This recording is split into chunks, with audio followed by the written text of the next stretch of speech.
大家好，这里是 Jeffrey Tech。随着9月的苹果秋季发布会脚步临近，关于 iPhone 16系列已经没有什么悬念了，接下来就坐等新品发布了。今天凌晨，苹果正式官宣主题为高光时刻的 Apple 特别活动，具体时间为太平洋时间9月9日上午10点，地点为 Apple Park 的乔布斯剧院。按照惯例和之前普遍预测，发布会应该在9月10日，结果提前一天。彭博社最新爆料，苹果主要是为了避开同一天美国总统候选人特朗普跟哈里斯的辩论，点击苹果官网的这个邀请函，这次依旧有非常好看的动画效果，跟此前 Apple Intelligence 很像，看来这次发布会还是会重点介绍 AI 了。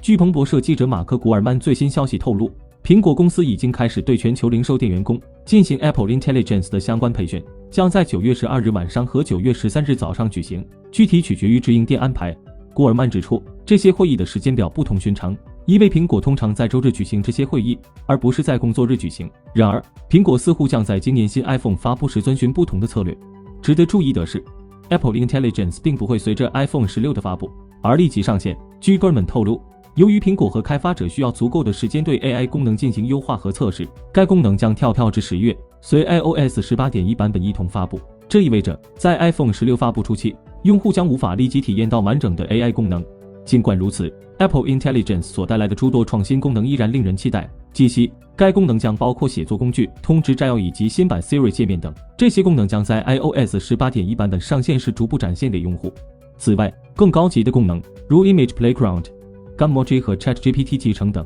则可能要等到 iOS 18.2 或之后版本才能体验。一些分析师预测，苹果 AI 将使 iPhone 16销量增加高达1000万台，因此苹果计划在店内向用户推销这些功能并不令人意外。据悉，苹果在2024年对 iPhone 16系列的预计订单高达9010万部，甚至有可能会加单到上亿规模，其中的5980万部为 iPhone 16 Pro 和 iPhone 16 Pro Max， 占据新机比例的 66%到 70%。iPhone 16标准版的比例也不小，至于 iPhone 16 Plus 似乎已经被苹果放弃了。根据苹果以往周五发售的习惯， iPhone 16系列新机预计将于9月13日开启预售，9月20日正式上市。与此同时， iOS 18正式版有望在9月17日至19日之间推送给用户更新。截至目前，关于这次新品发布会的爆料已经有很多了，而且准确度非常高。其中，主角 iPhone 16系列4款机型中，16 Pro 和 Pro Max 预计会迎来更多升级，包括机身和屏幕尺寸的小幅调整，以及一款类似黄铜色的新配色。iPhone 16标准版则可能用上操作按钮，全系配备一个新的电容式拍摄按钮，后置双摄回归垂直排列设计。iPhone 16系列新机预计将搭载 A18 或 A18 Pro 芯片。苹果的新一代 AI 智能功能或许会成为他们的重要卖点之一。遗憾的是， iPhone 16和16 Plus 的屏幕大概率依然不会支持 ProMotion 自适应刷新率技术。除了 iPhone， 此次发布会上还可能会有新款 Apple Watch 和 AirPods 亮相。Apple Watch Series 10预计将采用更大的显示屏，屏幕尺寸可能与 Ultra 相当，同时表壳也会变得更薄，这或许是近年来 Apple Watch 最大的一次升级。至于新一代 AirPods 4，据悉会有入门级和终端两种配置，用于替代目前在售的 AirPods 2和 AirPods 3，终端版本有望支持主动降噪功能。另外 AirPods Max 也必须在今年完成向 USB-C 接口的转变，否则无法继续在欧盟地区销售，但新款的升级幅度并不大。虽然 Mark Gurman 没有提到新款 iPad 的消息，但备受期待的 iPad mini 7今年发布的可能性仍然很高，只是时间可能要再等等了。或许苹果会在10月、11月另外安排一场发布会，推出其他产品。我们还可以期待在10月或11月看到搭载 M4 系列芯片的新款 Mac 电脑。Mark Gurman 最新的报道提到，苹果目前正加大对4款配备 M4 芯片的新 Mac 机型的测试力度，计划在今年推出新款 MacBook Pro、Mac Mini 和 iMac。总而言之，一年一度的科技盛宴即将开启，苹果将带来一大波新品，几乎覆盖了其所有的主力产品线。你最期待哪款新品的到来呢？随着苹果新品发布会召开的同时，部分旧产品也将面临被停产的命运，其中包括 iPhone 15 Pro 系列、AirPods 2、3、Apple Watch S9 等10款产品。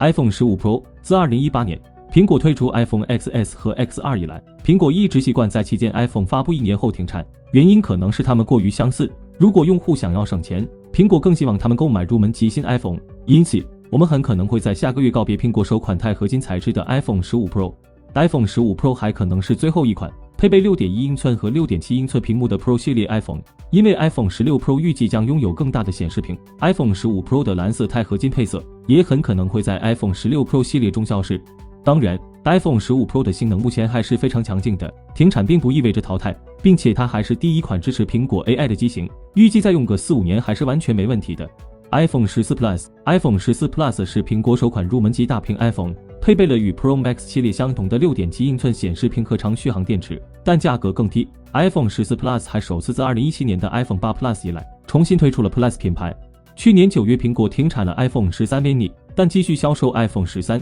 因此今年可能会采取类似的策略，即停产 iPhone 14 Plus， 而 iPhone 14将继续销售一段时间。iPhone 13，苹果于2021年推出了 iPhone 13，具有更长的电池续航、全新的相机系统和更小的刘海等升级。然而，它现在已经接近3岁，是苹果官网上销售的最老的 iPhone。如果历史重演， iPhone 13也将被停产 ，iPhone 14将取代其成为599美元价位的产品，至少在 iPhone SE 4发布之前。Apple Watch Series 9、Ultra 2和 SE 2预计下个月将更新所有3款 Apple Watch 型号。Series 10预计将配备更大、更高效的显示屏、更薄的外壳和可能的新芯片组。Ultra 3预计今年也将进行小幅更新，而 SE 3据传将改用塑料外壳以降低价格。如果所有 Apple Watch 都进行了更新，苹果很可能会停止销售当前一代的 Series 9、Ultra 2和 SE 2型号。AirPods 2和 AirPods 3，苹果自2019年以来一直在销售 AirPods 2，作为一款入门级产品，以实惠的价格提供所有基本功能。尽管 AirPods 3于2021年推出，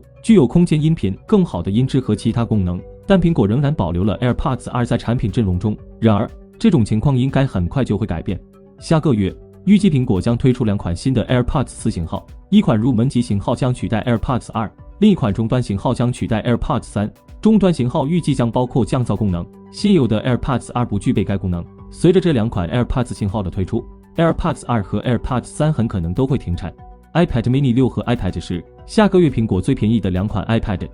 mini 6和 iPad 10应该会进行更新。尽管苹果今年早些时候降低了 iPad 10的价格，但有传言称今年仍然会更新。一旦苹果推出 iPad 11，iPad 10仍然有可能以更低的价格继续销售，但更可能会停产。至于 iPad mini， 应该也会在下个月初停产。新机型预计将提供对 Apple Intelligence 的支持，更多存储空间和可能支持 Apple Pencil Pro。